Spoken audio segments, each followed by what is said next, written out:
ഇപ്പോൾ ബി.ജെ.പി.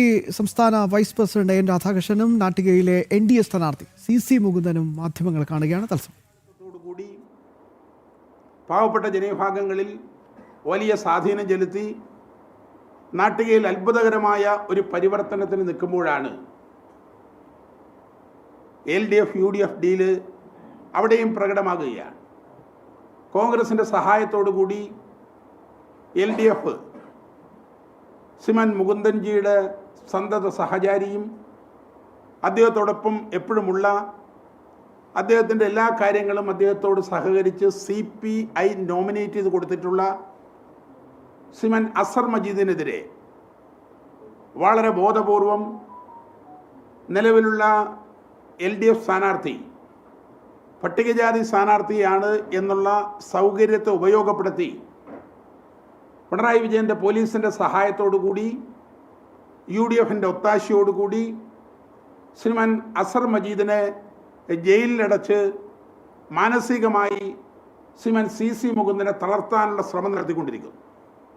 കഴിഞ്ഞ 2 ദിവസമായി ശ്രീമാൻ അസർ മജീദിനെ ജയിലിലാക്കിയതിന് ശേഷം ഇടതുപക്ഷ ജനാധിപത്യ മുന്നണി വളരെ പ്രകോപനപരമായ രീതിയിൽ ശ്രീമാൻ CC മുകുന്ദനെ തകർക്കും, അദ്ദേഹത്തിന് ജീവിക്കാനുള്ള സാഹചര്യം അനുവദിക്കില്ല, ഈ രീതിയിൽ ഭയാനകമായ രീതിയിലുള്ള അന്തരീക്ഷം സൃഷ്ടിക്കാൻ കോൺഗ്രസിൻ്റെ സഹായത്തോടു കൂടി നാട്ടികയിൽ പ്രചരണം നടത്തുകയാണ്. അതേസമയം ഈ നാട്ടിക നിയോജക മണ്ഡലത്തിൻ്റെ ഭാഗമായ ചേർപ്പ് ഡിവിഷനിൽ നേരത്തെ ഉണ്ടായിട്ടുള്ള സമരത്തിൽ പങ്കെടുത്തിട്ടുള്ള കോൺഗ്രസ് നേതാവും മെമ്പറുമായിട്ടുള്ള ശ്രീമാൻ CK വിനോദ്, അയാൾക്കെതിരെ നേരത്തെ ഇതേപോലെ ഗീതാഗോപി കേസ് കൊടുത്തതാണ്.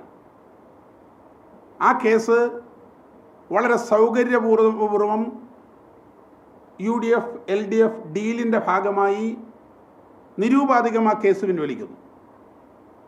വേറെ ഭാഗത്ത് തോൽവിയുടെ നടുവിൽ നിൽക്കുമ്പോൾ ശ്രീമാൻ CC മുകുന്ദൻ്റെ സന്തത സഹചാരിയായ അസർ മജീദിനെതിരായി കേസെടുക്കുന്നു.